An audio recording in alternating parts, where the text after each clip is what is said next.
Williams i gymryd y gic gornel i gyfeiriad Shane Sutton, arbediad campus gan John Rushton yn isel lawr i'w dde, gwych gan y golwr. Clark yn colli'r meddiant, ath i mas, naddo, o ffori yn dod o hyd i James Davies.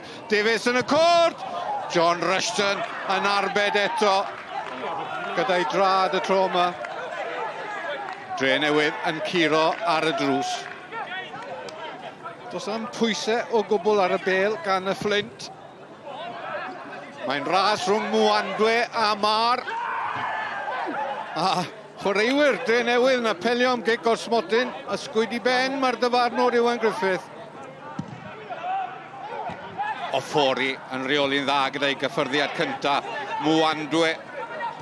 Mon Rushton i'w giro a'r golwr unwaith eto i radwy.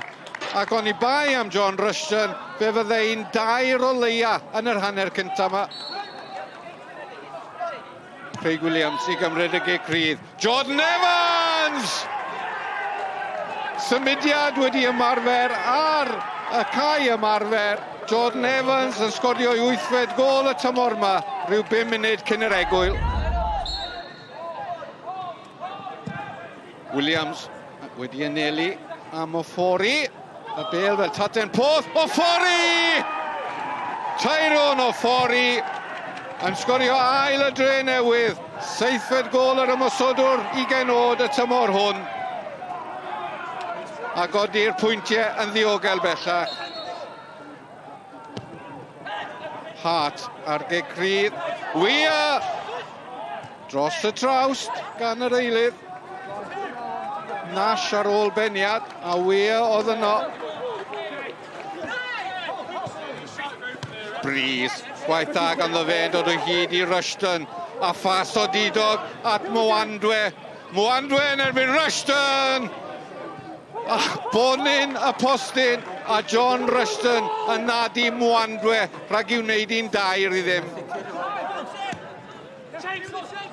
Buckley. Sutton yn i'w wylio fe.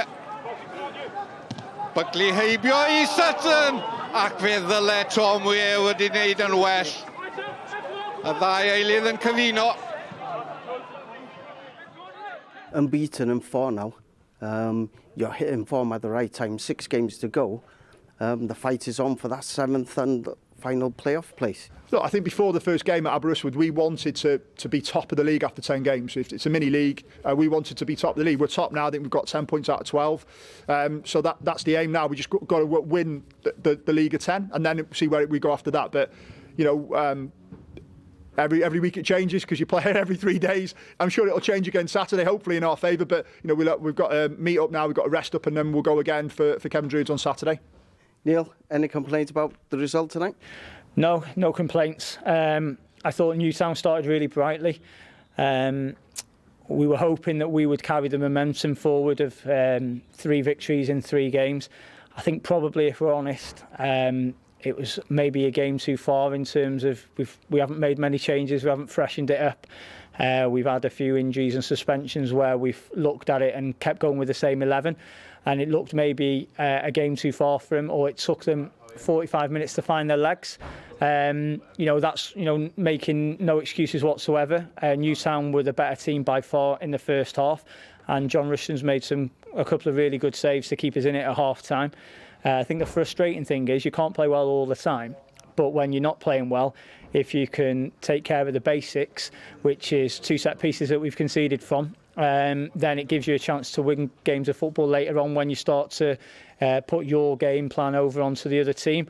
And I thought that second half we started to feel our way into it a little bit, but when you start like that first half, you probably don't deserve to get anything from the game.